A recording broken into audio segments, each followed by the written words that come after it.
New life gospel परिवार, new life gospel church परिवार अनि साथसाथै आजको यो सेवामा जोडिनुभएका सबै प्रभुका प्रियजनहरूलाई फेरि पनि येशू ख्रीष्टको नाममा जय मसीह। र यहाँहरू सबैलाई म स्वागत गर्दछु आजको सेवामा। र तपाईहरुले हिजो नै हामीले पब्लिस गरिसकेका थियौं आजको विषय लक्ष्यतिर अघि बढ्नु भन्ने छ। र त्योभन्दा अगाडि म यहाँहरूलाई केही जानकारी दिन चाहन्छु। अहिले संसारको कतिवटा देशमा कोभिड-19 ले बिदा लिँदैछ भने कतिवटा देशमा एकदमै बढ्दैछ। अहिले हाम्रो देश नेपाल 34 नम्बरमा पुगेको छ कोरोनाको संक्रमणको। 1,45,000 धेरै पो होला, झन् 1.5 लाख प्लस भइसक्यो होला संक्रमित।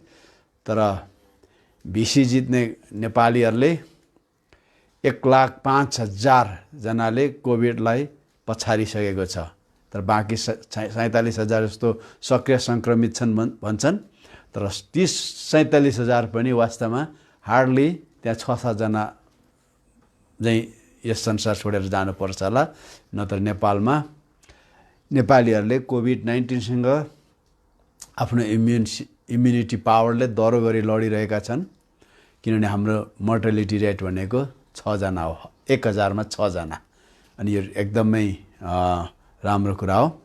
र यहाँहरूले प्रार्थना गरिदिनुहोस्। अहिले हाम्रो केही साथीभाइहरू पास्टर डम्बर भट्टराई अहिले उहाँ विराट नर्सिङ होम विराटनगरमा हुनुहुन्छ। कतिले चिन्नुहुन्छ, नाम सम्झिदिनुहोस्। पास्टर डम्बर भट्टराई, उहाँलाई प्रार्थनामा याद गरिदिनुहोस्। अनि हाम्रो कति साथीभाइहरू छ, म जुन सबैको नाम डिस्क्लोज गर्न चाहन्न। किन उहाँको मैले किन गरेँ भन्दा उहाँले फेसबुकमा पोस्ट गर्नुभएको छ। तर फेसबुकमा पोस्ट नगरेर मिडियामा नआइकन आइसोलेसनमा बस्नुभएका धेरै हाम्रो पास्टर साथीहरू हुनुहुन्छ। प्रार्थनामा याद गरिदिनु होला। र यो यस्तो समय हो हामीले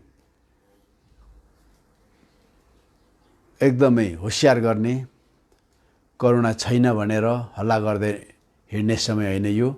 कोरोना छ र त अहिलेसम्म 12-13 लाख मानिसहरूले संसार छोडेर गइसकेका छन्।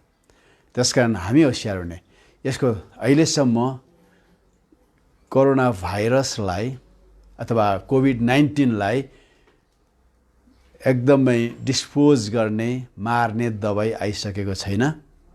त्यसोभन्दा यसको मुख्य यसलाई जित्ने भन्ने पहिले लाग्ने नदिने हो। यो के हो भन्दाखेरि सेल्फ अवेयरनेस, सेल्फ प्रोटेक्सन। कसरी रहेछ भन्दाखेरि खालि 3टै कुरा छ।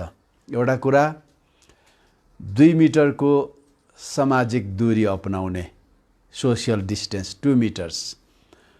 अनि अर्को कुरा ह्यान्ड सेनिटाइज गर्ने, अनि बार बार साबुनले हात धोइराख्ने, त्यो पनि 20 सेकेन्ड अरे, मिची अरे। अनि तेस्रो फेस मास्क।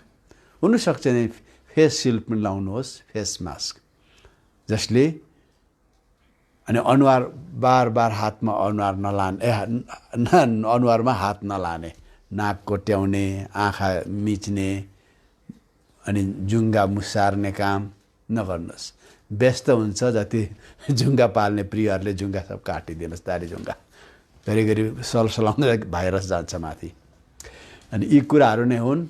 र अर्को कुरा के छ भने हामीले बाफ लियौँ। हरेक बिहान बाफ लिनुहोस्, साँझमा बाफ लिनुहोस्। जति तपाईँ घरमै बस्नु भएको छ, एक तरिकाले सेल्फ क्वारेन्टाइन अथवा बाहिर जानुहुन्न, तपाईँले पनि हरेक बेलुकी युकालिप्टस ओइल तपाईँले दराजमा पनि पाउनुहुन्छ, एमाजोनमा पाउनुहुन्छ। युकालिप्टस ओइलले तपाईँले बाफ लिनुहोस्।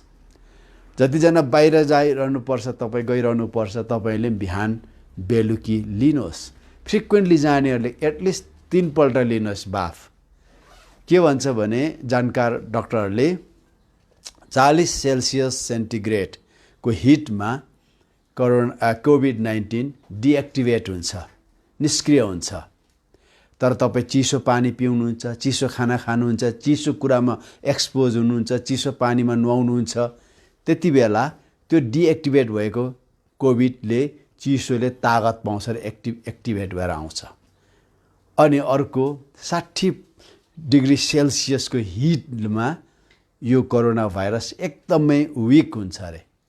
अनि यसलाई तपाईँको इम्युनिटी पावरले यसलाई सहजै जित्छ। धेरैको यही कुरा छ, जित्छ। तपाईँको अलिकति जिउ थाक्छ, अलिकति टाउको दुख्ला जस्तो हुन्छ, खोक्नुहुन्छ, तपाईँ गइहाल्छ त्यो। तर 70 डिग्री सेल्सियसको हिटमा चाहिँ कोभिड-19 एकदमै डिजोल्भ भएर जान्छ, यो एकदमै मरेर जान्छ। त्यसकारण तपाईँले पानी उम्लिनको लागि 100 सेल्सियस डिग्री चाहिन्छ। तपाईँले एटलिस्ट 2 मिनटसम्म पानी उमाल्नुहोस् अनि बाफ लिनुहोस् नाकबाट। यो चाहिँ एकदमै प्यारानेसल साइनसस यहाँ माथि बसेको हुन्छ अरे। त्यो तातो पानी खाएर यहाँ जाँदैन, बाफले यहाँ जान्छ। त्यो 70 डिग्री सेल्सियसको हिटको बाफले, त्योभन्दा ज्यादाको हिटको बाफले त्यो भाइरसलाई मार्छ अरे। त्यस कारण बाफ लिने काम गर्नुहोस्। हुन्छ, मैले यति एउटा स्वास्थ्यको बारेमा यहाँहरूलाई जानकारी दिएँ, किनभने हाम्रो मानव जातिले आजको इतिहासमा, आजको दिनसम्ममा धेरै डरलाग्दा रोग बिमारहरूलाई जित्दै आएका छन्। अनि कोभिड-19लाई पनि हामी जित्नेछौँ। तर अझ हामी विश्वासका मानिसहरू हौँ, परमेश्वरमा भरोसा गर्ने मानिसहरू हौँ, बाइबलमा खडा हुने मानिसहरू हौँ। अझ हाम्रो प्रार्थना पनि छ, प्रभुमा पनि छ। बाइबलमा भजन सङ्ग्रह 112 को 5 र 7 भन्दछ, त्यहाँ लेखिएको छ, निश्चय पनि म हल्लिने छुइनँ। Surely I will never be shaken. Righteousness is in everlasting remembrance. My heart is steadfast, trusting in the Lord. I will not afraid with the evil news, bad report. My heart is steadfast, trusting in the Lord. My heart is established. I will not afraid until I see my desires upon my enemy. हैन, म हल्लिने छुइनँ। धर्मी जनहरूको नाम अनन्त सम्झनामा राखिएको छ। म खराब खबरले, खराब कुराहरू, न्युजले म डराउने छुइनँ, किनकि मेरो हृदय स्थिर भएको छ, परमेश्वरमा भरोसा गरेको छु। मेरो हृदय स्थापित भएको छ, म डराउँदिनँ। मेरो शत्रुहरूमाथि मेरो अभिलाषा पुरा हुनेछ। हाम्रो शत्रु शैतान कोभिड-19, यसकारण हामी डराउने काम छैन, प्रभुमा भरोसा गरेका छौँ। आउनुहोस् प्रार्थना गरेर परमेश्वरको वचनपट्टि अघि बढ्नेछौँ। आज लक्ष्यतिर अघि बढ्नु, किनभने हाम्रो जीवन निरन्तर अगाडि बढिरहने जीवन हो। चाहे तपाईँ 100 वर्ष पुग्नु भएको होस्, स्टिल तपाईँ बढ्दै हुनुहुन्छ। किनभने एउटा परमेश्वरको दासले भनेको छ, 1 देखि 30 वर्षसम्म, जन्मेपछि 30 वर्षसम्म त्यो के अरे भन्दाखेरि त्यो जिउने उमेर अरे,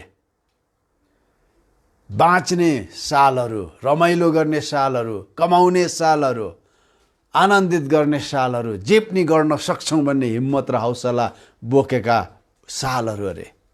तर 30 देखि 60 वर्षको उमेर, यो भनेको चोइटिने, दुःख कष्ट बेहोर्ने, हर प्रकारको अरूको लागि जिउने, परिश्रम गर्ने, सिक्ने उमेर अरे।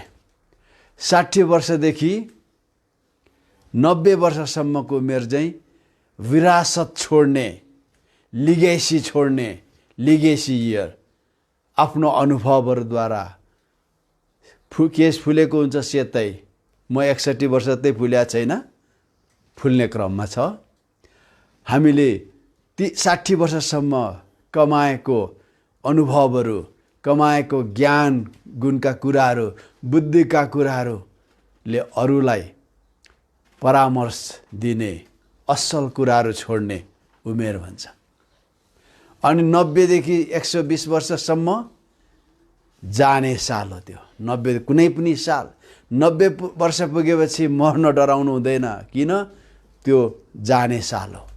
त्यसकारण आफ्नो बाटो ठिक बनाउनु पर्यो, घर ठिक राख्नु पर्यो, आफ्नो जीवनका रिस, क्रोधहरू, ईर्ष्याहरू, हर शत्रुताहरू सब के गर्नु पर्यो? बिसाउँदै लानु पर्यो, किनकि कुनै पनि समय प्रभुको घरमा जानुपर्छ। यसो हुँदाखेरि यो हाम्रो जीवन निरन्तर बढ्ने जीवन हो। हाइट बढ्नु छोड्ला, तर बुद्धिको कुरा, ज्ञानको कुरा र वृद्ध हुने कुरा निरन्तर बढ्छ। एजिङ प्रोसेस भइरहन्छ। आउनुहोस् प्रार्थना गरौँ। प्रभु यीशु, हामी धन्यवाद दिन्छौँ, हामी जति पनि यहाँ आएका छौँ, तपाईको उपस्थितिले हामीलाई भर्नुहोस्।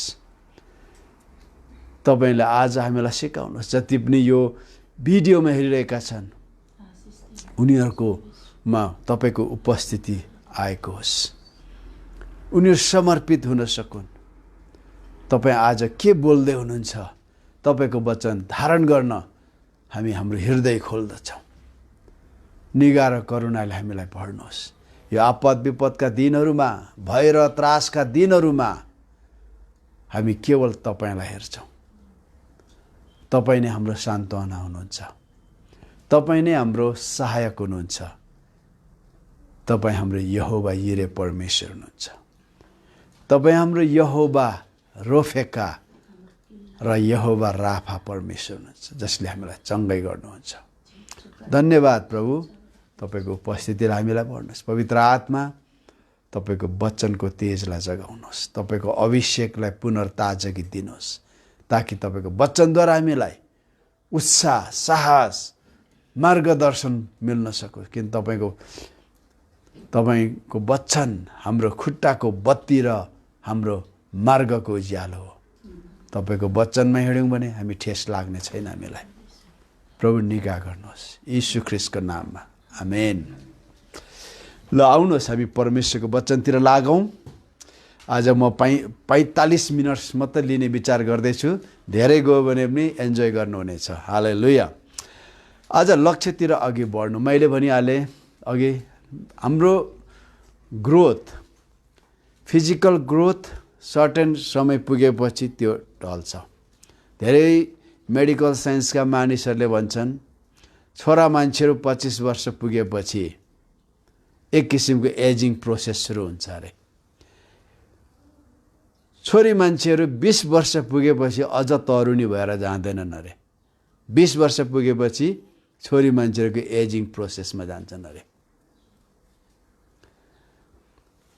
तर हाम्रो स्पिरिट, हाम्रो आत्मा, जो हाम्रो प्राण र शरीरभन्दा कान्छो हो, यसबारे कुनै दिन म बोल्नेछु यहाँहरूसँग। हाम्रो आत्माको चाहिँ ग्रोथ चाहिँ निरन्तर, वृद्धि चाहिँ निरन्तर हुन्छ। हाम्रो आत्मालाई कहिले पनि एजिङ प्रोसेसले छुँदैन। हाम्रो मस्तिष्कलाई एजिङ प्रोसेसले छुन्छ। डाइमेन्सिया भन्छ, अल्जाइमर्स भन्छ, बिर्सने बिमार लाग्न थाल्छ। तर हाम्रो आत्मालाई त्यस्तो हुँदैन। हाम्रो शरीर, मैले भनिहालेँ, 25 वर्षदेखि एजिङ प्रोसेसमा जान्छ। हाम्रो शरीर जति हामी केश फुल्दै जान्छ, होइन, हाम्रा नसाहरू खुम्चिँदै जान्छ, दिमागको नसाहरू सुक्दै जान्छ, हामी एजिङ प्रोसेसमा जान्छौँ। हाम्रो प्राण पनि जान्छ, तर हाम्रो आत्मा निरन्तर नयाँ भइरहन्छ। अनि यसकारण हामी निरन्तर बढिरहन्छौँ। तर हाम्रो बढ्ने एउटा परमेश्वरले एउटा लक्ष्य राखिदिनु भएको छ, गोल राखिदिनु भएको छ। अनि यो गोल तपाईँ र मेरो गोल होइन, त्यो परमेश्वरको गोल हो। किनभने ख्रीष्ट यीशुलाई पाउनुभन्दा अगाडि, इभन तपाईँहरू कतिजना क्रिस्चियन परिवारमा जन्मिनु भएको छ। तपाईँको आमा बुवा क्रिस्चियन हुँदा नै तपाईँ जन्मिनुभयो। तर तपाईँको बढ्ने लक्ष्य, जबसम्म तपाईँले यीशु ख्रीष्टलाई मेरो प्रभु भनेर व्यक्तिगत रूपमा ग्रहण गर्नु भएन, तबसम्म तपाईँको लक्ष्य परमेश्वरको लक्ष्यमा थिएन। किनभने एउटा मान्छेले जब प्रभु येशूलाई मेरो प्रभु भनेर आफ्नो जीवनमा ग्रहण गर्छ अनि मात्र उसको निम्ति परमेश्वरले राखिदिनु भएको लक्ष्यमा ऊ समावेश हुन्छ। हेर्नुहोस्, आज छुनु हुँदैन अरे, मैले ह्यान्ड सेनिटाइज गरेको छु, केही छुएको छुइनँ, हामी नगरौँ। त्यस कारणले गर्दा मेरो पनि ख्रीष्ट येशूमा आउनुभन्दा अगाडि जीवनमा धेरै लक्ष्य, पशुको मात्र लक्ष्य हुँदैन, मानिसको लक्ष्य हुन्छ। म जीवनमा यो गर्नेछु, त्यो गर्नेछु, लक्ष्य हुन्छ। कतिको अति धनी हुने लक्ष्य हुन्छ, कोही चाहिँ एकदमै कुनै क्षेत्रमा एउटा कुनै विधामा ठुलो नाम कमाउने लक्ष्य हुन्छ। कोही बक्सिङ खेलेर, कोही बडी बनाएर, अनि कोही पढेर, कोही किताब लेखेर, अनि कोही भिसी पाएर, अमेरिका भने सायद पर्पल हार्ट होला, रसिया भने अर्डर अफ रेड स्टार होला, इन्डिया भने परमवीर चक्र होला, नेपालमा चाहिँ खोइ कुनै के हो थाहा छैन, के हो नेपालमा चाहिँ अति सुप्रबल दक्षिण बाहु हो कि उत्तर बाहु हो थाहा छैन, नेपाल मलाई थाहा छैन। हेर्नुहोस्, सबैको एउटा लक्ष्य हुन्छ, लक्ष्य हुन्छ। तर जुन दिन हामीले ख्रीष्ट येशूलाई पक्रिन्छौँ अनि हाम्रो लक्ष्य उहाँको योजनामा समाधिस्थ हुन्छ। नेपालको चक्रपथ होइन, रिङ रोड होइन नेपालको, त्यो काठमाडौँमा छ चक्रपथ, रिङ रोड त होइन पक्का पनि। म एउटा व्यक्तिको कुरा गर्दैछु, साउल प्रभु येशू ख्रीष्ट क्रुसमा टाँगिँदाखेरि 5-10 वर्षको थियो होला, अनि ऊ यरुशलेमको हिब्रू विश्वविद्यालय, किनभने यरुशलेम हिब्रूहरूको केन्द्र थियो, त्यहाँ फरिसीहरू थिए, यहाँ सदुकीहरू थिए, अनि यिनीहरू मात्र थिए त्यति बेलाको तत्कालीन युनानी सिद्धान्त के अरे दार्शनिकहरू, स्टोइकहरूको, अनि अर्को एपिकुरियनहरू, अनि हुनसक्छ रोमीहरूको फेबियस सोसाइटीको, फेबियन दर्शनको टक्कर लिने अनि टक्कर दिने ईश्वरीय दर्शन बोक्ने यहुदीहरूको केन्द्र चाहिँ यरुशलेम थियो। अनि अलेक्जेन्ड्रिया पनि थियो मिश्रमा, तर त्योभन्दा पनि ठुलो यरुशलेम थियो। अनि यो साउल चाहिँ त्यति बेलाको सबसे विद्वान गमालियल, सबसे विद्वान भन्दा पनि सबैभन्दा सम्मानीय, सबै यहुदीहरूले, सबै समूहहरूले सम्मान गर्ने रबी गमालियलको स्कुलमा यो साउल थिए। यहुदीहरू सानै उमेरदेखि परमेश्वरको वचन अध्ययन गर्न थाल्छन्, सानै उमेरदेखि। आज तपाईँ हामीलाई थाहा छैन होला, तर एउटा फ्याक्ट के छ भने जब आज यहुदीहरू युनिभर्सिटी पास गर्दाखेरि तोर्हा लगभग कण्ठ गरेर निस्किन्छन्। मुस्लिमहरू युनिभर्सिटीदेखि दीक्षित हुँदाखेरि उनीहरूले कुरान धन्नी कण्ठ गरेर निस्किन्छन्। अरू हिन्दू धर्मकाहरू पनि आफ्नो स्कुलमा गएर उनीहरू पनि गायत्री मन्त्र अरे कुनै के जातिहरू कण्ठ गरेर जान्छन्। तर क्रिस्चियनहरू युनिभर्सिटी त होइन, हाई स्कुलदेखि दीक्षित हुन्जेलसम्ममा 50%ले आफ्नो विश्वास गुमाएर जान्छन्, ब्याकस्लाइड भएर जान्छन्। अनि युनिभर्सिटी सक्दाखेरि त हामी बाँदरबाट आएका हौँ भन्न थाल्छन्। अब हामीले बाइबल मात्र पढेर हुँदैन, बाहिरको कुरा पनि पढ्नुपर्छ। हो बाहिरको कुरा पनि पढ्नुपर्छ, तर बाहिरको कुरा बाइबलभन्दा माथि कहिले हुन सक्दैन। अनि त्यो विश्वास गर्न छोडिदिन्छन् मास्टर गरिसक्दा वर्दा। तर यो साउल सानोदेखि त्यहाँ पढेको थियो, सानोदेखि फरिसी थियो।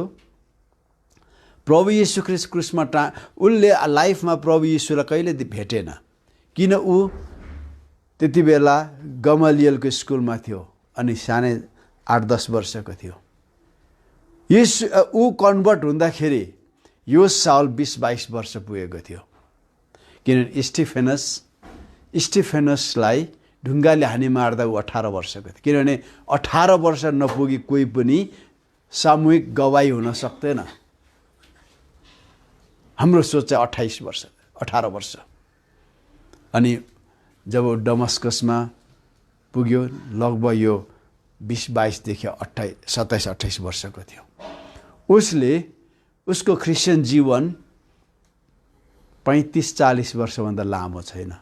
साउलले आज तपाईँ मेरो क्रिस्चियन जीवन भएको धन्नी 40-41 वर्ष भयो।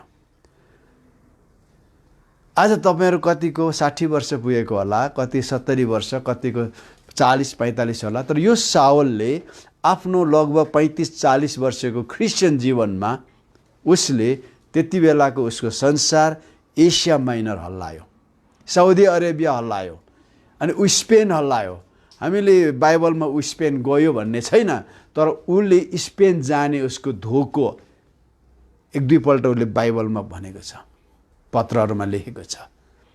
त्यतापट्टिको रेकर्ड छैन, तर ऊ स्पेन गयो भन्ने मेरो व्यक्तिगत विश्वास छ।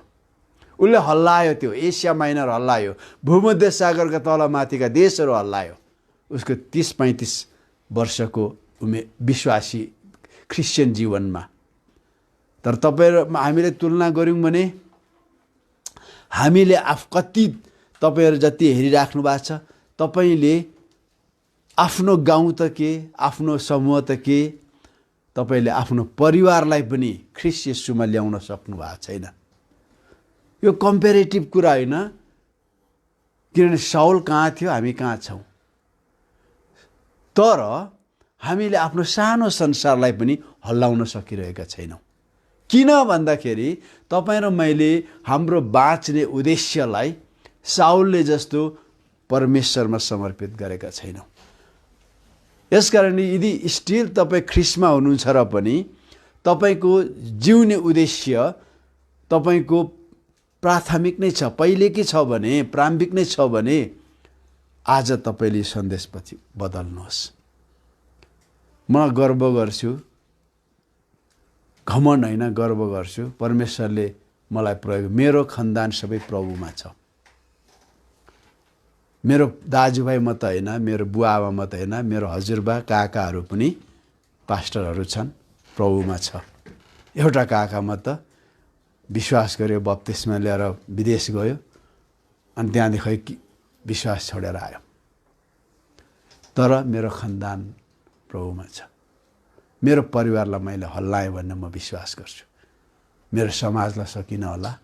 यस कारणले गर्दा जबसम्म हाम्रो बाँच्ने उद्देश्यलाई प्रभुको लक्ष्यसँग हामी समर्पित गर्दैनौँ, संसारसँग सम्झौता गऱ्यौँ भने हामी सक्दैनौँ। महत्त्वाकांक्षा ज्यादा क्रिस्चियनहरूको हुन्छ। त्यस कारणले गर्दाखेरि आउनुहोस्, आज म तपाईँहरूसँग फिलिपीको पुस्तकबाट वचन सेयरिङ गर्नेछु।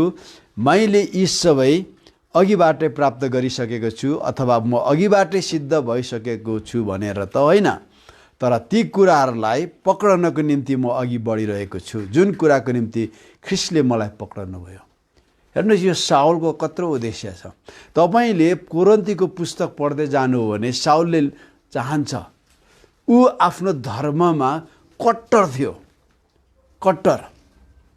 परमेश्वरले यस्तै मानिसहरूलाई खोज्नुहुन्छ, कट्टर मानिस आफ्नो आस्थामा, आफ्नो आदर्शमा, ताकि त्यो मान्छेले परमेश्वरप्रतिको आस्था र परमेश्वरप्रतिको आदर्शमा जब ऊ समर्पित हुन्छ, उसले आफ्नो परिवार, आफ्नो समुदाय, आफ्नो क्षेत्र अनि आफ्नो राष्ट्र हल्लाउँछ। ठुलो ठुलो कराएर परिवार हल्लिँदैन। ठुलो ठुलो माइकिङ गरेर प्रचार गरेकोले क्षेत्र हल्लिँदैन। आज कति हामी देख्छौँ ठुलो ठुलो आवाजमा प्रचार गर्नेहरू, माइकिङ गर्नेहरू, तर हामीले केलाएर हिँड्ने उसको आमा बाबुले प्रभु पाएको हुँदैन, उसको छोराछोरी प्रभुमा हुँदैन, दाजुभाइ प्रभुमा हुँदैन। अनि यो भन्न सक्दैन उसलाई प्रभुले उनीहरूलाई बोलाएकै छैन, किनभने ख्रिस्ट येशू संसारको येशू ख्रिस्ट आउनु भएदेखि यता अन्तको दिनसम्म जन्मिने हरेकको निम्ति येशू ख्रिस्ट आउनु भएको। अनि यहाँनिर पावलले के भन्छ त, साउलले मैले के अरे ख्रिस्टले मलाई जुन कुराको लागि पक्रिनु भयो म त्यसलाई पक्रनको लागि अगाडि बढ्छु। यहाँ हेर्नुहोस्, रेसिप्रोसिटी भन्छ, पारस्परिकता। परमेश्वरले जुन कुराको लागि पक्रनु भयो त्यो कुरालाई पक्रनको लागि पावलले म अघि बढ्दैछु भन्छ। मैले यो पक्रिसकेको छु भाइ हो, पक्रिसकेको छु भने म ठान्दिनँ, तर एउटा कुरा काम गर्छु कि पछाडिको कुराहरू बिर्सेर बितेको कुराहरूमा आफ्ना लक्ष्य, महत्त्वाकांक्षा, उद्देश्य, योजनाहरू बिर्सेर अगाडिको कुराहरूतिर जोडसँग लम्कँदै ख्रिस्ट येशूमा परमेश्वरको स्वर्गीय बोलावटमा पाइने पुरस्कारको निम्ति निशानातिर म जोडसँग अघि बढ्दछु। त्यो निशाना चाहिँ लक्ष्य हो। के कारणले पक्राउनु भयो उहाँले? अब सबै bygone is bygone, past is past. उसले अब त्यो सम्झिँदैन। उसले एउटै कुरा सम्झिन्छ, के कारण उहाँले पक्राउनु भयो। अनि पहिलो थेसलोनिका 2:4 तर जसरी सुसमाचार हाम्रो जिम्मामा सुम्पनको निम्ति परमेश्वरले हामीलाई योग्य ठान्नुभयो, त्यसरी नै मानिसलाई प्रसन्न पार्न होइन, तर हाम्रो हृदय जाँच्नुहुने परमेश्वरलाई प्रसन्न पार्न हामी बोल्दछौँ। तपाईँले इङ्ग्लिस बाइबलमा पढ्ने यो अलिकति यस्तै छ, तर अलिकति भिन्न अर्थमा बुझ्नुहुनेछ, होइन? यहाँ भन्छ यस कारणले उहाँले हामीलाई जे कुराको निम्ति पक्राउनु भयो त्यो कुरा अरू के होइन रहेछ। थेसलोनिकाले भन्छ सुसमाचार जिम्मा दिनको लागि, किनभने परमेश्वरले सुसमाचार स्वर्गदूतहरूलाई जिम्मा दिनुहुन्न, उहाँले दिनुहुन्न उहाँले। अनि नयाँ गरी नजन्मेका कुनै पनि मानिसलाई सुसमाचार जिम्मा दिनुहुन्न उहाँले। ती मानिसहरूलाई दिनुहुन्छ जसले आफ्नो बाँच्ने उद्देश्य, लक्ष्य सबै परमेश्वरको उद्देश्य र लक्ष्य मुनि राखिदिएको छ। नट मी बट यु भन्नु थालेको छ। हरेक क्रिस्चियन केवल पास्टर, प्रचारक, प्रेरित, प्रचारक, अगमवक्ता, पास्टर,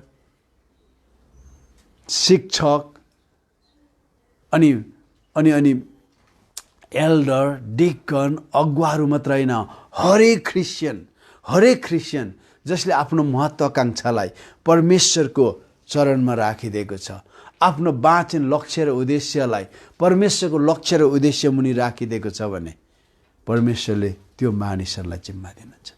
आज धेरैको भनाइ छ 3 अरब क्रिस्चियनहरू छन् अरे, हुनसक्छ रोमन क्याथोलिकहरूसँग पनि होला, मलाई थाहा छैन।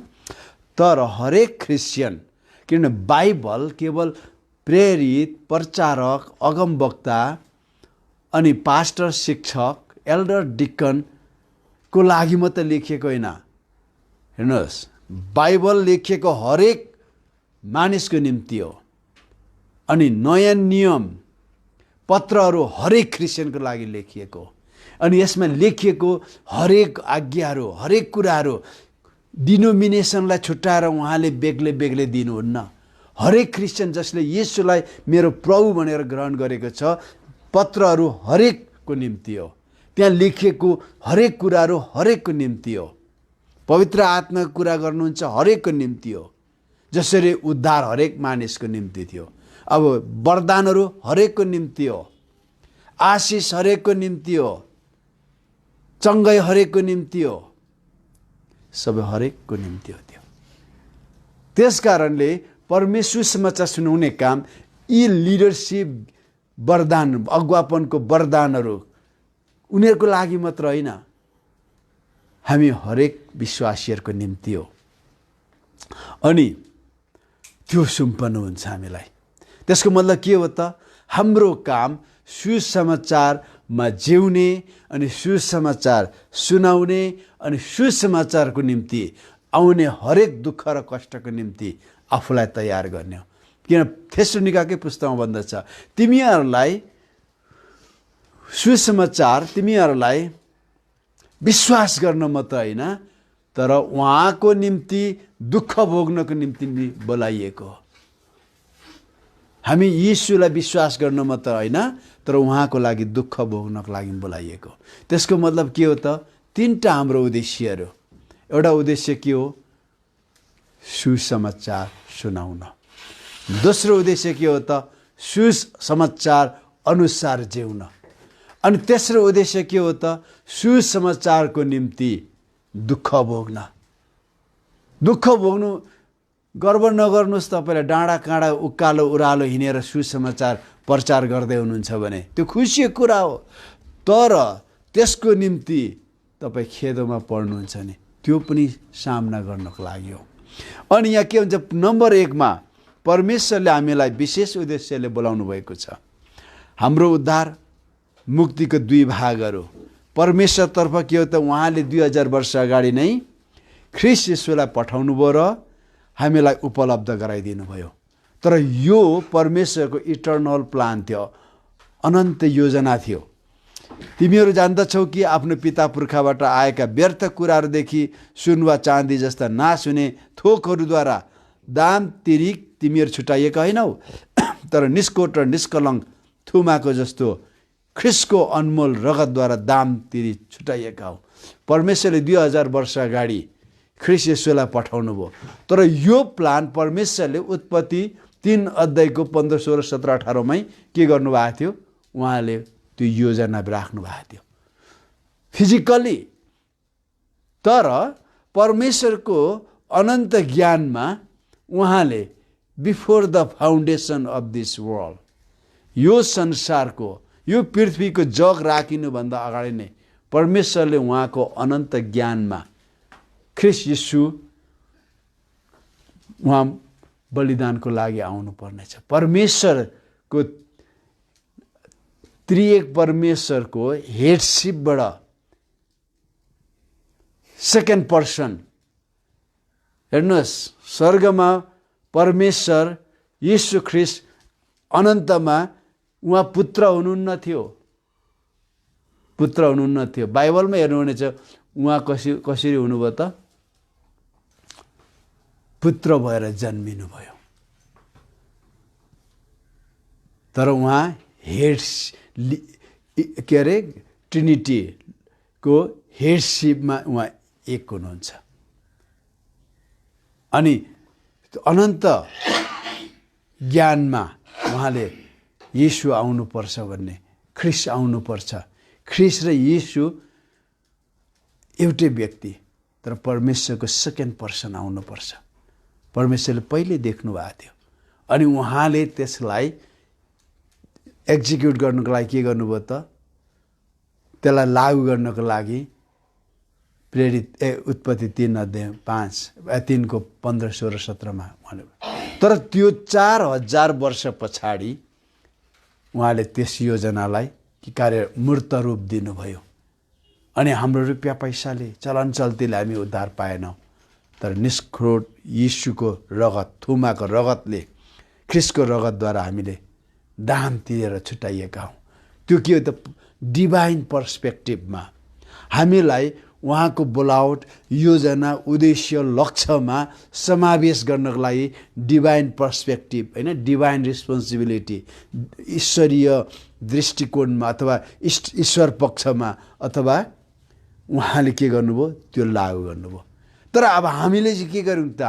हाम्रो ह्युमन पर्सपेक्टिभमा, हाम्रो मानवीय दृष्टिकोणमा अथवा मानवीय पक्षमा, जिम्मेमा के थियो त? हामीले त्यो मुक्तिलाई विश्वासद्वारा आत्मिक रूपमा प्राप्त गरिसक्यौँ। तपाईँले एकपल्ट येशूलाई विश्वास गर्नुभएको छ भने ग्रहण गर्नु, घरिघरि ग्रहण गर्नु पर्दैन। आज धेरैले पाप गर्छ, मैले देखेँ कसैले पाप गर्छ अनि फेरि बप्तिस्मा लिन्छ, पाप गर्छ फेरि, नो, पर्दैन त्यो। तपाईँको नयाँ हुने काम परमेश्वरको वचनद्वारा तपाईँको मनलाई नवीकरण गर्दै तपाईँ नयाँ बदलिएर जानुहुन्छ। पाप गर्नुभयो भने तपाईँले पश्चाताप गरेर आफ्नो पापलाई पछाडि फेकेर तपाईँ अगाडि बढ्न सक्नुहुन्छ। तपाईँले फेरि ग्रहण गर्नु पर्दैन, फेरि बप्तिस्मा लिनु पर्दैन। फिलिप्पी 2:12-13 भन्छ, यसकारण मेरो प्रिय हो, जसरी तिमीहरूले सधैँ आज्ञा पालन गरेका छौ, मेरो उपस्थितिमा मात्र गरे जस्तो होइन, तर अब झन् बढी मेरो अनुपस्थितिमा डर र कम पश्चात तिमीहरूको आफ्नो मुक्तिको काम पुरा गर्न परिश्रम गर। पावलले 2000 वर्ष अगाडि लेख्नुहुन्छ। म यो पावलले लेख्नुभयो भन्छु, तर बाइबलले के भन्छ त, प्राचीन कालमा पवित्र जनहरूसँग उहाँले के गर्नुभयो, वचन लेखाउनु भयो। पावल एउटा स्रोत मात्र थियो। पावल एउटा मेसिन जस्तो थियो। परमेश्वरले के गर्नुभयो, पावलको जीवनलाई प्रयोग गर्नुभयो। त्यसकारण पावल हुँदा मात्र होइन, ऊ नहुँदा पनि आज 2000 वर्ष अगाडि पावल त्यति बेला माथि स्वर्गमा छ, तर हामीले डर र कम्पसँग होइन, तिमीहरूको मुक्तिको काम पुरा परिश्रम गर, मुक्तिको काम पुरा गर्न। आज धेरै क्रिस्चियनहरूलाई यो पद मन पर्दैन, किनभने हामीले मुक्ति पाइसक्यौँ, अब हात बाँधेर बस्नुपर्छ, रेस्ट हो यो। हामीले पापे गरे पनि हामी नर्क जाँदैनौँ। धेरै क्रिस्चियनहरूलाई त्यो मनपर्छ, तर यो मन पर्दैन। मुक्तिको काम कम्प्लिट भइसक्यो, अब हामीले केही पनि गर्नु पर्दैन। हो, मुक्ति प्राप्त गर्नको लागि केही पनि गर्नु पर्दैन, तर हाम्रो मुक्तिलाई निरन्तरता दिनको लागि परमेश्वरले जुन लक्ष्य र उद्देश्यसँग हामीलाई बोलाउनु भयो, त्यो कामलाई हामीले पुरा गर्दै जानुपर्छ। किनकि तिमीहरूलाई उहाँको असल अभिप्राय अनुसार इच्छा गर्ने, काम गर्ने दुवै तुल्याउनलाई परमेश्वर तिमीहरूमा काम गर्नुहुन्छ। कति खुसीको कुरा। हामी धेरैपल्ट निराश हुन्छौँ, हताश हुन्छौँ। हामी चर्च जान मन पर्दैन, प्रार्थना गर्न मन पर्दैन, बाइबल पढ्न मन पर्दैन, जय मसीह गर्नु मन पर्दैन, क्रिस्चियनहरूको सङ्गतमा आउनु मन पर्दैन। तर यहाँ के भन्छ, उहाँको असल अभिप्राय अनुसार काम गर्न र काम गर्ने मन दुवै तुल्याउनलाई परमेश्वर हामीभित्र काम गर्नुहुन्छ। त्यसकारणले प्रियहरू, कतिपल्ट तपाईँलाई चर्च जानु मन पर्दैन, तर तपाईँ भित्री एउटा आवाज आउँछ, होइन चर्च जानुपर्छ। प्रार्थना गर्न मन पर्दैन, अल्छी लाग्छ, तपाईँको प्रार्थनाबाट विश्वास उठिसकेको छ, तर तपाईँभित्र होइन मैले परमेश्वरलाई केही भन्नुपर्छ भन्ने आवाज आउँछ। तपाईँलाई कोहीसँग झगडा गरिरहेको हुन्छ, होइन मैले त झगडा गर्नु हुँदैन भन्ने एउटा आवाज आउँछ। कति तपाईँ अरूको विरुद्धमा बोलिराख्नु भएको छ, मैले यो बोल्नु हुँदैन भन्ने एउटा आवाज आउँछ। यो के हो त, तपाईँको कन्सन्स, तपाईँको विवेक हो। यीशुको रगतद्वारा धोइएको तपाईँको विवेक। यो विवेक चाहिँ परमेश्वरले प्रयोग गर्नुहुन्छ तपाईँलाई उहाँको असल इच्छा र काम गर्ने बनाउनको लागि तपाईँसँग बोल्नुहुन्छ। दुईमा हाम्रो अर्को बोलावट उहाँको महिमा गर्नलाई हो। मानिसहरूको जलहारी हुनलाई उहाँले हामीलाई बोलाउनु भयो। गालिल समुद्र किनारे मर्कुस 1:67 जाँदै हुनुहुँदा उहाँले सिमोन र तिनका भाइ अन्द्रियासलाई समुद्रमा जाल हानिरहेको देख्नुभयो, किनकि तिनीहरू जलहारी थिए। येशूले तिनीहरूलाई भन्नुभयो, मेरो पछि लाग, म तिमीहरूलाई मानिसको जलहारी बनाउने छु। तिनीहरूले तुरुन्तै आफ्नो जालहरू छोडेर उहाँको पछि लागे। हेर्नुहोस्, म एउटा कुरा विश्वास गर्दिनँ, कलिसियामा विश्वासी र चेलाहरू बेग्लै बेग्लै हुनुपर्छ।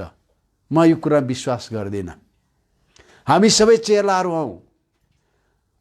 तर आज हामीले सङ्घ संस्थाहरूले डिनोमिनेसनहरूले के बनाएर चर्चलाई दुई भाग बनाएको छ।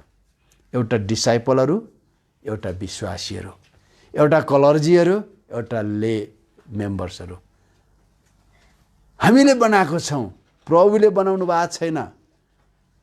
यदि प्रभुलाई कसैले चोखो हृदयले समर्पित भएर पछ्याएको छ भने तिनीहरू सबैलाई जलहारी हुनको लागि बोलाउनु भएको हो। हामीहरू जलहारीहरू हौँ। यहाँ बाइबलमा भन्दछ तिमीहरूलाई मानिसहरूको जलहारी भन्।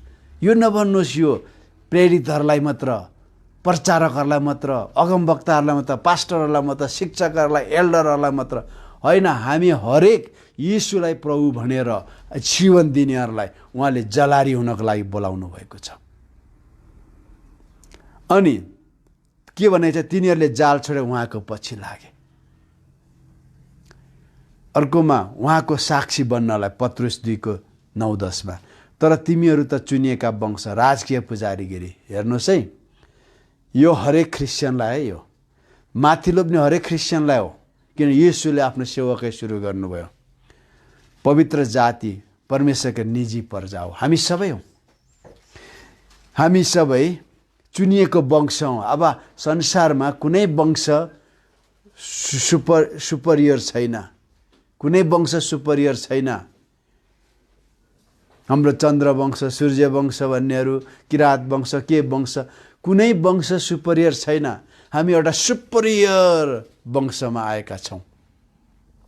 अनि राजकीय पुजारीगिरी, हामी चान्चुने पुजारीगिरी हुँदैनौँ। समाजमा, हाम्रो समाजमा मन्दिरको पुजारी र राज पुजारीमा धेरै अन्तर हुन्छ। राज पुजारीको एउटा मर्यादा हुन्छ। राज पुजारीलाई सायद बडीगार्ड र गाडी, क्वार्टर सबै दिएको हुन्छ, तर मन्दिरको पुजारीको हुँदैन। हामी राजकीय पुजारीगिरी हौँ। राजकीय पुजारीगिरी र पवित्र जाति हौँ। अब कुनै जाति सुपरियर छैन एउटा भन्दा अर्को।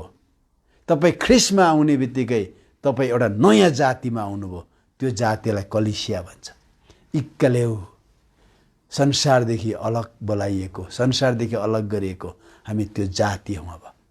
अब हामी ठुलो जाति र सानो जाति छैनौँ, मझौलो जाति छैनौँ, खसेको जाति छैनौँ, चढेको जाति छैनौँ।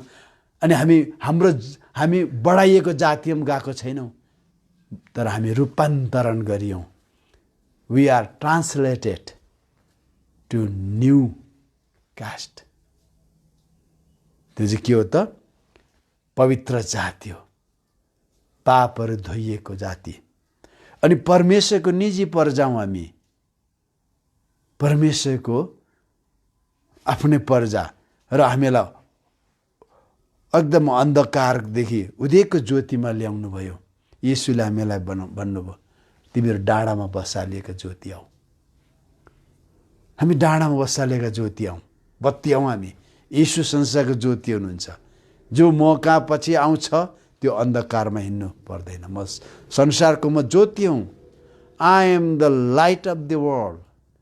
Those who come after me, those who follow me, they don't need to walk in darkness. उहाँलाई पछ्याउनेहरूको अन्धकारमा हिँड्नु पर्दैन। त्यसका जति पनि ख्रिस्टलाई विश्वास गर्नेहरू already they are in light and they become light. हामी ज्योति हौँ, ज्योतिमा छौँ हामी। तपाईँ त्यसको लागि बाइबल कलेज जानु पर्दैन, थियोलोजी जान्नु पर्दैन। सिम्पल कुरा, ख्रिस्ट येशूलाई विश्वास गर्नेहरू अलरेडी अन्धकारदेखि ज्योतिमा आएको छ। सबैभन्दा बेस्ट, हेर्नुहोस् एउटा कुरा तपाईँलाई रहस्य भन्दछु, सबैभन्दा उत्तम कुरा के हो त? पापलाई चिन्नु। आज के भन्छ भने धेरैले मलाई पापको प्रचार गर्ने पनि भन्छ होला, सायद नर्कको प्रचार गर्ने। पाप जब तपाईँ चिन्नुहुन्छ अनि तपाईँ धार्मिकतामा हिँड्न थाल्नुहुन्छ। जब अन्धकार चिन्नुहुन्छ तपाईँ ज्योतिमा हिँड्न थाल्नुहुन्छ। जब नर्क तपाईँ महसुस गर्नुहुन्छ, देख्नुहुन्छ, जान्नुहुन्छ, तपाईँ स्वर्गतिर लालायित बन्नुहुन्छ। यस कारणले गर्दा हामी ज्योतिमा ल्याइएका मानिसहरू हौँ। अब उहाँको आश्चर्यपूर्ण कार्य घोषणा गर्न एकपल्ट हामी प्रजा थिएनौँ, परमेश्वरको प्रजा भएका छौँ। हामी एक कृपा पाएका थिएनौँ, अब कृपा पाएका छौँ। यी कुराहरू घोषणा गर्नको लागि हामीलाई बोलाइएका। यसले के गर्छ त? उहाँको महिमा गर्छ। हामी विगतमा जिउन सक्दैनौँ, किनभने अब हाम्रो लक्ष्य अगाडि बढ्ने हो, पछाडि रहने होइन। हामी अगाडि बढ्ने हो। परमेश्वरले हामीलाई हाम्रा विगतको पाप क्षमा गर्नुभएको छ। यर्मियामा हेर्नुहोस्, परमप्रभुलाई चिन्न भनेर अब उसो कुनै मानिसले आफ्नो छिमेकीलाई वा आफ्नो दाजुभाइलाई सिकाउने छैन, किनकि सानादेखि ठुलासम्म तिनीहरू सबैले मलाई चिन्नेछन्। किनकि तिनीहरूको अपराध म क्षमा गर्नेछु, तिनीहरूको पाप कहिले सम्झने छैन। म बिर्सने छु। कति असल कुरा हो। तपाईँ र मैले हाम्रा जति पनि ख्रीष्ट येशूमा आउनुभन्दा अगाडि हामीले हाम्रो पापहरू पश्चाताप गरेका छौँ। तपाईँले सम्झिनुहुन्छ, परमेश्वरले सम्झिनुहुन्न। र तपाईँ ख्रीष्टमा जिएर पनि तपाईँले पाप गर्नुभयो, तर तपाईँले पश्चाताप गर्नुभयो भने परमेश्वरले क्षमा गर्नुहुन्छ, सम्झिनुहुन्न। एउटा पास्टरले प्रचार गरेको मैले सुने, एउटा ठुलो पास्टर। उसले के भन्थ्यो भने पाप पश्चाताप गरे पनि जसरी घर चर्केको लिउन लगाएर मेट्दैन, उसको जीवनमा त्यो चर्किरहेको हुन्छ। सबैले देख्छ चर्किरहेको हुन्छ। मलाई लाग्छ त्यो पास्टर परमेश्वरभन्दा ठुलो होइन। परमेश्वरले के भन्नुहुन्छ? म क्षमा दिन्छु, म सम्झने छुइनँ। तर कसले सम्झिँदो रहेछ? अर्कालाई क्षमा दिन नसक्ने मानिसले सम्झिरहन्छ, तर परमेश्वरले सम्झिनुहुन्न। तपाईँलाई एउटा साहस आउँछ, परमेश्वरले मेरो पाप क्षमा गर्नुभयो र परमेश्वरले मलाई त्यो मेरो पापको निम्ति स्वर्गीय अदालतमा खडा गर्नुहुन्न, किनकि उहाँले बिर्सनु भएको छ। अनि त्यो परमेश्वरलाई त्यो पाप बिर्साउनको लागि तपाईँले पश्चाताप गर्नुपर्छ। हामी विगतमा जिउन सक्दैनौँ। एउटा परमेश्वरको दासले भन्नुभएको छ, don't allow your past to destroy your future. आफ्नो विगतलाई तपाईँको भविष्य भत्काउन, बिगार्न, नाश गर्ने अनुमति नदिनुहोस्। तपाईँ विगतमा जिउनुहुन्न कहिले पनि। तपाईँ अहिले दुधदानी चुस्दै हिँड्नुहुन्न, किनभने म 5 वर्षमा दुधदानी चुस्दै हिँड्थेँ भनेर। कति 10 वर्षमा आमाको काखमा बस्ने मानिसहरू छ। अहिले आमाको काखमा बस्नुहुन्न, म 10 वर्षसम्म पनि आमाको काखमा बस्थेँ त भन्दै बस्नुहुन्न, किन तपाईँ विगतमा जिउनुहुन्न। त्यसरी नै धार्मिकतामा पनि तपाईँ विगतमा जिउनुहुन्न। तपाईँलाई ख्रीष्ट येशूले पक्राउनुभयो, नयाँ बनाउनु भयो र आफ्नो उद्देश्यमा हिँड्नको लागि तपाईँलाई लक्ष्य दिनुभएको छ।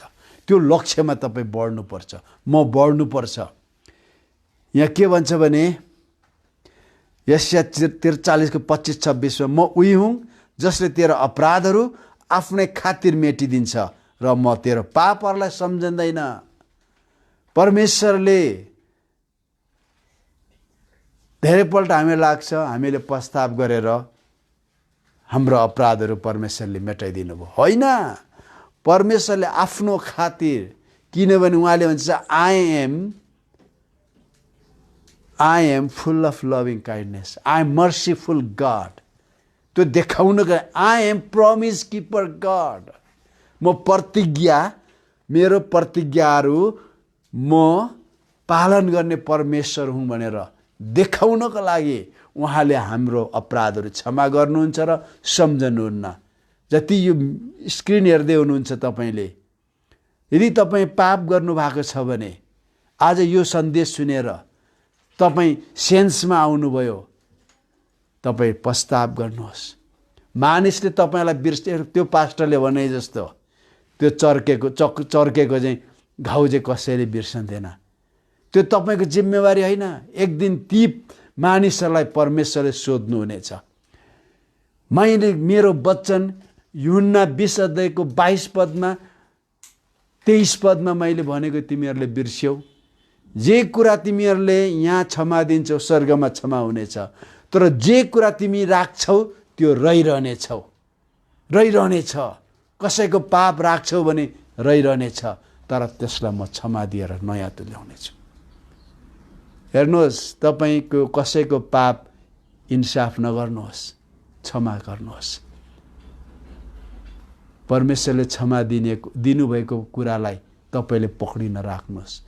बी बोल्ड, हौसला लिनुहोस्। उहाँको खातिर तपाईँको पाप क्षमा गर्नुहुन्छ र उहाँले सम्झिनुहुन्न। किन तपाईँलाई उहाँले आफ्नो उद्देश्य र लक्ष्यमा बोलाउनु भएको छ। तपाईँ विगतमा जिउनु भयो, म पापी थिएँ, मैले यस्तो गरेको थिएँ, उस्तो गरेको थिएँ, ढाँटेको थिएँ, चोरेको थिएँ, म त यस्तो थिएँ भनेर तपाईँ सम्झिरहनुहुन्छ भने तपाईँ अगाडि बढ्न सक्नुहुन्न। उहाँले जुन कुराको लागि पक्राउनु भयो, तपाईँको लाइफ गोस्पल हुँदैन, तपाईँको जीवन सुसमाचार बोक्ने जीवन हुँदैन। तपाईँले बिर्सनुहोस्। किन परमेश्वरले बिर्सनु भयो? अगाडि बढ्नुहोस्। परमेश्वरले व्यभिचार गर्दा गर्दै पक्रा परेकी स्त्रीलाई प्रभु येशूले क्षमा दिनुहुन्छ अनि सोध्नुहुन्छ, तिमीलाई दोष दिनेहरू कता गए? किनभने सबैले आफूलाई धर्मी ठानेका थिए। है, हामी व्यवस्था पालन गर्ने हो, व्यभिचार गर्दा गर्दै पक्रा परेकोलाई त ढुङ्गाले हानेर मार्न सक्छौँ भनेर येशू कहाँ ल्याएर आए। प्रभु येशूले ठुलो लेक्चर दिनु भएन जति म तपाईँलाई दिँदैछु, त्यत्रो लेक्चर दिनु भएन। उहाँले के भन्नुभयो? तिमीहरू मध्ये, उहाँले अलिकति ढिलो गर्नुभयो, के लेख्नुभयो, मलाई धेरै भनाइ छ व्यवस्था कुनै कतिको त्यहाँ लेख्नुभयो अरे। तर तिनीहरूले येशूलाई एकदम प्रोभोक गर्न थाले। चाँडै भन्नुहोस्, ढुङ्गा हानेर मारौँ कि? व्यवस्थाले भने यदि येशूले ढुङ्गा नहान भन्नुभएको भए येशूलाई व्यवस्था विरोधी भनेर ढुङ्गा हान्थे। ढुङ्गाले हानेर मार भनेको भए रोमी सरकारले येशूलाई अर्कालाई मान्छे मार्न लाउने भनेर पक्ड्थे। तर प्रभुले भन्नुभयो, तिमीहरू जसले पाप गरेका छैनौ त्यसले ढुङ्गा हान।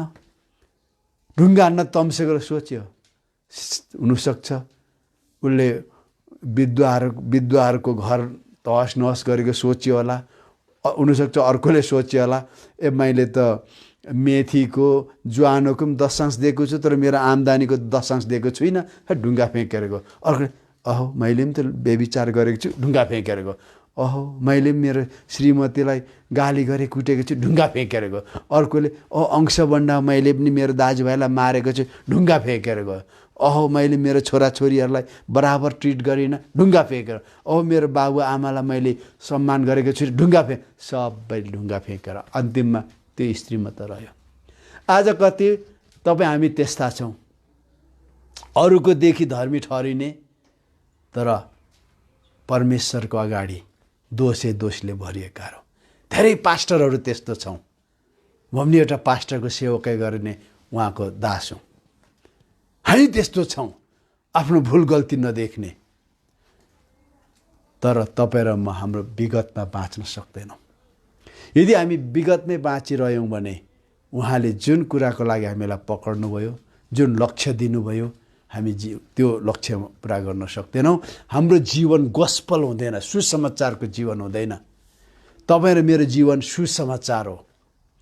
सुसमाचार हो हाम्रो जीवन। सुसमाचार प्रचार गर्ने मान्छेको जीवन नम्बर 1मा सुसमाचार हुनुपर्छ। उसले परमेश्वरको वचनका प्रतिज्ञा आफ्नो जीवनमा पाउनुपर्छ। आज मलाई दुःख लाग्छ, धेरै पास्टरले लडाइँ गरिरहेको छ। के भन्दाखेरि प्रोस्पेरिटी थियोलोजी अरे, कसैले चाहिँ हिलिङ अरे, कसैले चाहिँ एनोइन्टिङ अरे, कसैले हुँदैन अरे, कोही ठेलेर ढाल्छ अरे, कोही अरे। यो सबै न्यून हो, माइनर कुराहरू। यो बाइबलले भनेको कुरा सबैको जीवनमा हुन आउँछ। बाइबलमा लेखिएको कुरा तपाईँ र मेरो जीवनमा हुन आउँछ। हुन आउँदैन भने तपाईँ र मेरो अविश्वासको कारण, तपाईँ र मेरो कठोरताको कारण हुन आउँदैन। सबै हुन आउनेछ।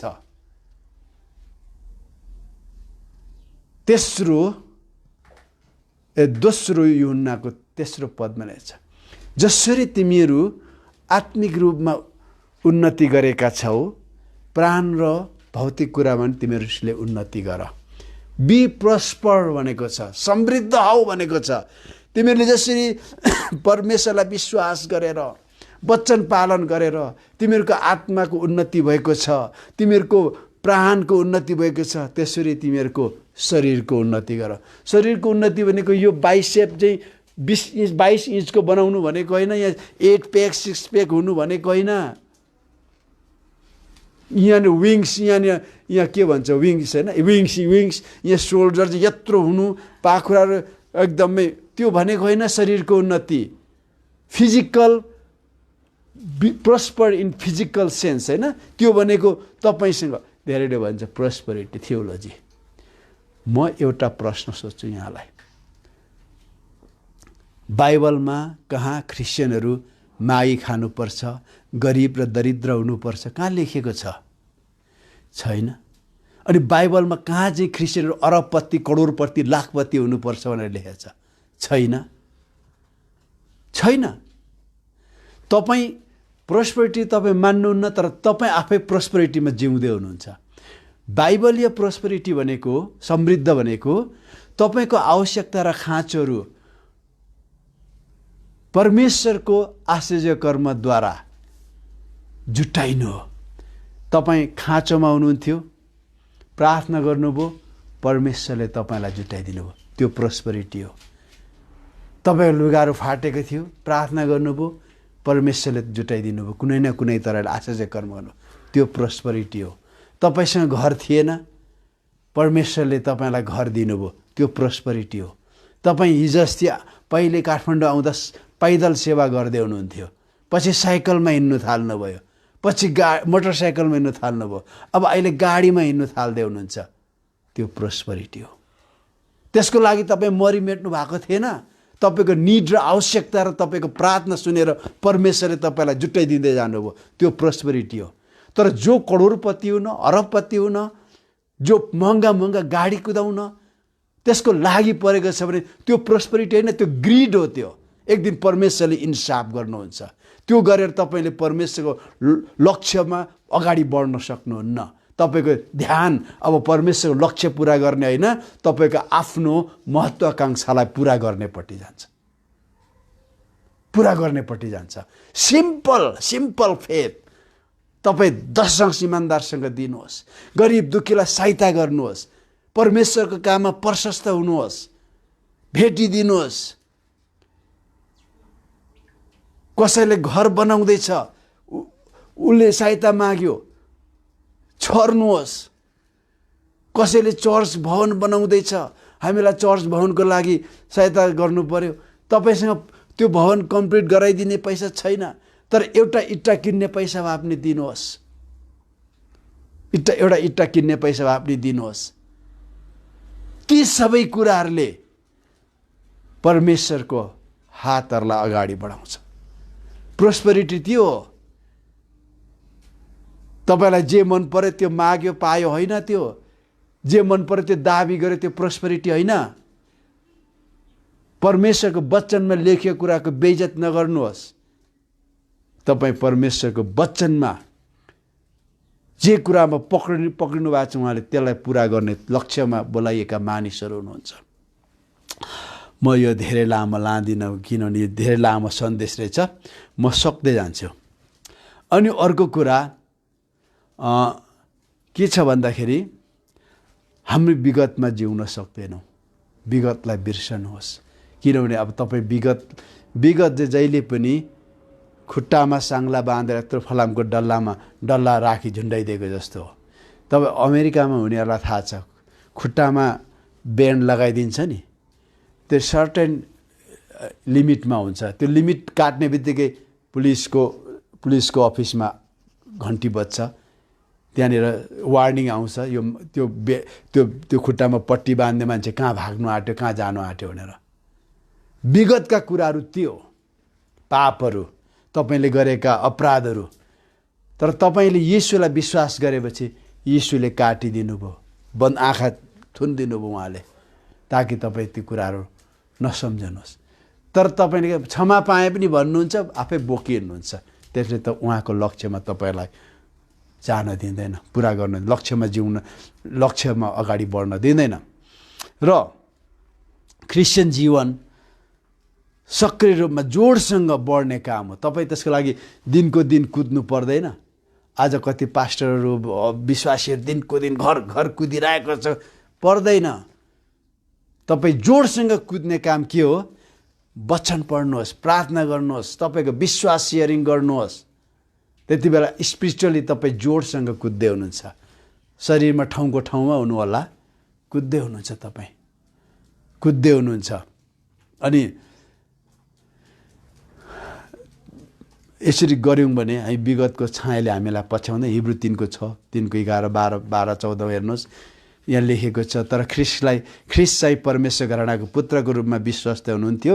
यदि हाम्रो आशामा हामीले आफ्नो भरोसा र गौरव अन्त्यसम्म थामिराख्यौँ भने हामी उहाँको परिवार हौँ, होइन? हामी निखार बढिराख्ने काममा हुन्छौँ। हामी अब प्रभुको निम्ति बाँच्नुपर्छ। ख्रिस्ट 2 कोरिन्थी 5:14-15 ख्रिस्टको प्रेमले हामीलाई बाध्य गराउँछ। हेर्नुहोस्, यहाँ ठुलो समस्या छ आजको क्रिस्चियनिटीको। आज तपाईँ र मेरो ठुलो समस्या यहाँ छ। कतिलाई प्रभुको सेवा गर्न मन लाग्दैन, किनभने उसले के गर्नुपर्छ? पढ्नुपर्छ, जागिर खानुपर्छ, रुपियाँ पैसा कमाउनुपर्छ, आफ्नो लक्ष्य र उद्देश्य पुरा गर्नुपर्छ, होइन के? यहाँ तर पावलले भन्छ, यदि ख्रिस्टलाई प्रेम गर्छौँ भने उहाँले जे कुरा हामीलाई मन पर्दैन त्यो गर्न लाउँछ। ख्रिस्टको प्रेमले हामीलाई बाध्य गराउँछ। The love of Christ constrain us, compel us, बाध्य तुल्याउँछ। किनभने हामीलाई यो निश्चय छ कि सबैको निम्ति एकजना मर्नु भएकोले हुनाले सबै मरे। ख्रिस्टलाई प्रेम गर्छौँ भने उहाँको वचन पढ्न, उहाँको वचन अनुसार काम गर्न, सुसमाचार हुन, सुसमाचार सुनाउन हामीलाई बाध्य पार्छ। र उहाँ सबैको निम्ति मर्नुभयो ताकि बाँच्नेहरू अब उसो आफ्नै निम्ति बाँच्ने होइन, तर उहाँको निम्ति बाँचुन्, जो तिनीहरूको खातिर मर्नुभयो, फेरि जीवित पारी उठ्नुभयो, होइन? हामी उहाँको खातिर बाँच्नु पर्यो। अब किन? उहाँ हाम्रो खातिर मर्नुभयो। यदि हामी ख्रिस्टको निम्ति बाँच्ने जीवन छ भने, हेर्नुहोस्, धन सम्पत्ति, रुपियाँ पैसा अनि धन सम्पत्ति, रुपियाँ पैसा, ओहदा, अवसरहरू हाम्रो निम्ति गौण हुन्छ। हाम्रो निम्ति गौण हुन्छ। गौण भनेको नगण्य हुन्छ। हाम्रो प्रायोरिटी भनेको ख्रिस्टको निम्ति म जिउँदैछु, मलाई के मनपर्छ होइन, प्रभु यीशुलाई के मनपर्छ, म खुसी छु कि छुइनँ होइन, प्रभु यीशु मेरो बोली वचन, मेरो कामद्वारा, मेरो सेवाद्वारा खुसी हुनुहुन्छ कि हुन्न, त्यो चाहिँ मुख्य कुरा हो। मलाई एउटा घटना याद आयो। एउटा पत्रिकामा कान्तिपुरमा पढेको थिएँ, लगभग 10-12 वर्ष अगाडि। नेपालगञ्जमा एउटा रिक्सावाला रहेछ, अनि यो चाहिँ धर्ममा चाहिँ मुसलमान रहेछ, तर यो चाहिँ गजल गायक रहेछ यो। अनि गजल गाउनुको लागि धेरै धेरै इन्डियामा, नेपालमा बोलाउँदो रहेछ। अनि एक दिन पत्रकारको हात चढ्यो यो मान्छे, अनि रिक्सा खुवाउँथ्यो। अनि पत्रकारले उद्वारा इन्टरभ्यू लिनको लागि नै रिक्सा चढेछ। कुरा गर्दा तपाईँको स्वर राम्रो रहेछ, तपाईँलाई धेरैले गजल गाउनुहुन्छ, अनि गजल गाउनुहुन्छ, के तपाईँको जीवनमा तपाईँ खुसी हुनुहुन्छ भनेर सोध्यो। तर यो मुसलमान रिक्सावाल, यो गजल गाएको कत्रो ठुलो कुरा थियो। हेर्नुहोस् सर, म खुसी छु कि छुइनँ ठुलो कुरा होइन, किनभने यो जीवन हो, म एक दिन मर्नुपर्छ। तर मेरो अल्लाह चाहिँ खुसी छ कि छैन मसँग, त्यो चाहिँ महत्त्वपूर्ण कुरा हो। आज कति क्रिस्चियनले सोच्दैन यो। मेरो निम्ति मर्ने, मेरो निम्ति आफ्नो सर्वस्व दिने प्रभु यीशु ख्रिस्ट, मेरो जीवनशैलीद्वारा, मेरो बोली वचनद्वारा, मेरो सेवकैद्वारा उहाँ खुसी हुनुहुन्छ कि हुनुहुन्न सोच्दैन। तर जहिले म परमेश्वरसँग खुसी छुइनँ, पास्टरसँग खुसी छुइनँ, कलिसियामा खुसी छुइनँ, हेर्नुहोस्, त्यो होइन। तपाईँ मान्छेलाई खुसी पार्नु होइन, तपाईँको निम्ति मर्नुहुने यीशुको निम्ति यीशुलाई खुसी पार्ने जीवनमा जिउन बोलाउनुहुन्छ। That is your call. अनि तपाईँको कमिटमेन्ट चाहिँ के हो त? उहाँलाई खुसी राख्ने हो। त्यस कारणले गर्दा तर उहाँले उहाँको निम्ति बाँचुन्, जो तिनीहरूको निम्ति खातिर मर्नुभयो र फेरि जीवित पारी उठाइनुभयो। विश्वासी जीवनमा दुःख कष्ट समस्या बीचमा आउने कुरालाई हेरेर जिउनु पर्यो। हेर्नुहोस्, क्रिस्चियन जीवनमा धेरै दुःख कष्टहरू आउँछ। तपाईँ र मलाई फुलमाथि मात्रै हिँड्न बोलाइएको छैन, काँडामाथि पनि हिँड्नुपर्छ। किनभने मैले पहिले तपाईँहरूलाई भने, हामीलाई सुसमाचार विश्वास गर्नको लागि मात्रै होइन, यीशुमा विश्वास गर्नको लागि मात्रै होइन, तर उहाँको निम्ति खेदो सहन, दुःख सहन पनि बोलाउनु भएको। रोमी 8:18 यहाँ दुःख कष्ट जति हामीले बेहोरिरहेका छौँ त्यो आउनेवाला महिमासँग तुलना गर्न मिल्दैन। त्यो महिमामा हामी संसारमा दुःख आउँदा म कति गनगनाएँ, खेदो आउँदा म कति गनगनाएँ, कति दुःख मन गरेँ मैले, तर यत्रो महिमा रहेछ। हेर्नुहोस्, अनि दोस्रो कोरिन्थी 4:16-18 यसकारण हामी हरेस खाँदैनौँ। हाम्रो बाह्य मनुष्य नाश हुँदै गए तापनि हाम्रो आत्मिक मनुष्यता चाहिँ दिनदिनै नयाँ हुँदै जान्छ। किनकि हामी हल्का र क्षणभरको कष्टले हाम्रो निम्ति अतुलनीय तथा अनन्तको महान महिमा तयार गरिरहेछ। हामी दृश्य कुरालाई हेरेर होइन, तर अदृश्य कुरालाई हेर्छौँ। किनभने दृश्य कुरा क्षणिक हुन्छ, तर अदृश्य कुरा अनन्तसम्म रहन्छ। यो अदृश्य कुरा, अनन्तसम्म रहने कुरा र त्यो महान महिमाको लागि हामी बोलाइएका हौँ अनि बढ्दैछौँ। हामी उहाँमा समर्पित भयौँ भने कष्ट र दुःखले हाम्रो विश्वास खार्दछ। हेर्नुहोस्, पहिलो पत्रुस 1:6 तिमीहरूको विश्वास आगोले सुन खारेको जस्तो खारिनेछ। यदि हामी समर्पित छैनौँ भने, हाम्रो दौडको निम्ति तयारी छैनौँ भने हाम्रो विश्वास खारिन सक्दैन। यस कारणले गर्दा प्रियहरू, म परमेश्वरको वचनलाई यहाँ अगाडि बढाउँदिनँ। अझै एक शनिबार पुग्ने नै रहेछ, तर मैले अघि यहाँलाई भने 45 मिनटदेखि अगाडि जान्दिनँ। आज म यसलाई सारांशमा भन्न चाहन्छु। हामी परमेश्वरले हामीलाई जे कुराको लागि पकाउनु भएको छ, जे कुरा गर्नको लागि बोलाउनु भएको छ, हामी त्यसमा लागौँ। किनभने हाम्रो जीवन जाँचिनेछ अनि हाम्रो इन्साफ हुनेछ। यीशुको उच्च बिमामा हैन, हाम्रो इनामको निम्ति हाम्रो इन्साफमा खडा हुनेछौँ। त्यो दिन हामी केही पनि लाने छैनौँ। बाइबलले भन्छ, आजदेखि उता मर्नेहरू, ख्रिस्टमा मर्नेहरू धन्यका हुन्। तिनीहरूले आफ्नो कामबाट आराम पाउनेछन् अनि तिनीहरूको कामले तिनीहरूलाई पछ्याउनेछ। केहीले पछ्याउने छैन। त्यो बेला हामीले के गर्यौँ त्यसले, राम्रो या नराम्रो जे गर्यौँ त्यसले हामीलाई पछ्याउनेछ अनि त्यो कामको इन्साफ हुनेछ। पहिलो कोरिन्थी 3:11-15 त्यो दिन मैले अघि भने नि, हामीलाई गरिब दुःखी माग्ने हुन बोलाइएको छैन, बाइबलमा लेखेको छैन। अनि हामी अरबपति करोडपति हुनुपर्छ भनेर पनि लेखेको छैन। हामी ख्रिस्टको जीवन जिउनुपर्छ भने लेखेको छ। अनि ख्रिस्टको जीवन जिउँदाखेरि हाम्रो आवश्यकता र खाँचोहरू उहाँले टार्नुहुन्छ। ख्रिस्टको जीवन जिउँदाखेरि हामीलाई चाहिने जीवनका हरेक कुराहरू उहाँले जुटाइदिने। त्यो पद चाहिँ म पढ्छु होला। दोस्रो पत्रुस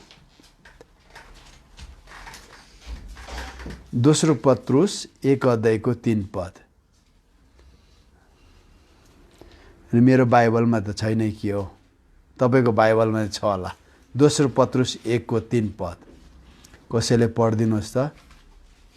आफ्नो महिमा र श्रेष्ठताद्वारा हामीलाई बोलाउनु। 18 आफ्नो महिमा र श्रेष्ठताद्वारा, प्रिइमिनेन्स भन्छ, श्रेष्ठताद्वारा बोलाउनु हुने हामीले चिनेका हुनाले परमेश्वरको दिव्य शक्तिद्वारा जीवन र भक्तिको निम्ति हामीलाई चाहिने प्रत्येक थोक उहाँले दिनुभएको छ।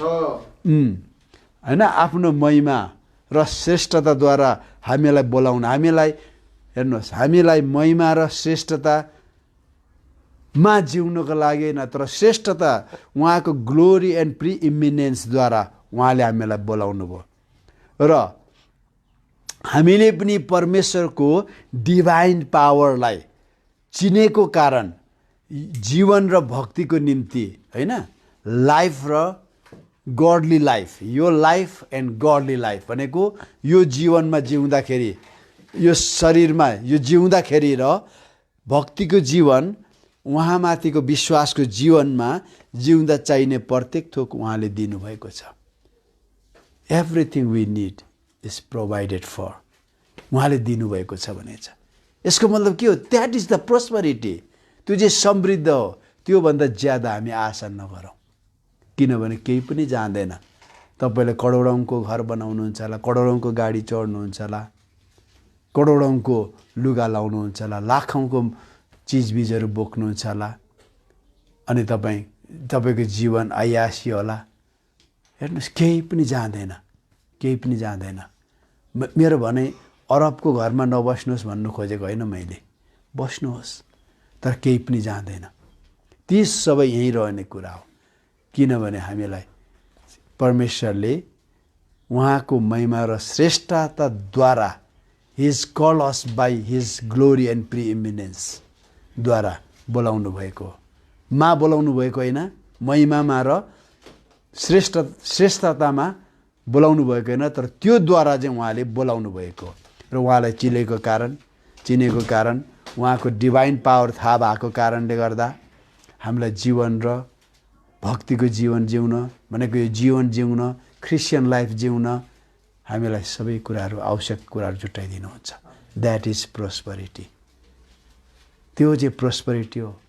प्रोस्परिटी भन्दाखेरि नआत्तिनुहोस्,